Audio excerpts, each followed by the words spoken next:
নমস্কার বন্ধুরা, আজকে আবার চলে এসেছি দুপুরের মেনু নিয়ে। দেখুন আজকে দুপুরের মেনুতে কি আছে। এখানে আছে গরম ভাত,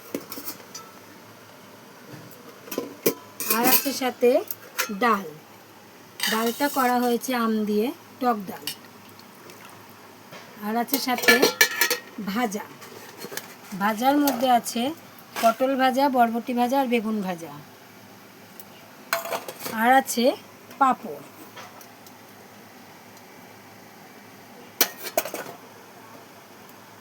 আর করেছি মাংস। মাংসটা দেখে বন্ধুরা আপনাদের কেমন লাগছে যদি পছন্দ হয় কমেন্টে জানাবেন। কালারটা দেখে মনে তো হচ্ছে ভালোই হয়েছে।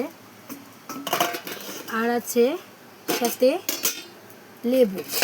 লেবু দিয়ে বন্ধুরা মাংস দিয়ে খেতে ভালোই লাগে, কার কার লাগে সেটাও জানাবেন। আর আছে চাটনি। চাটনিটা অল্প একটুই হয়েছে। তো বন্ধুরা আজকের মেনু আপনাদের কেমন লাগলো যদি পছন্দ হয় কমেন্ট করবেন। আবার নতুন নতুন খাবার করে দেখাবো। নমস্কার।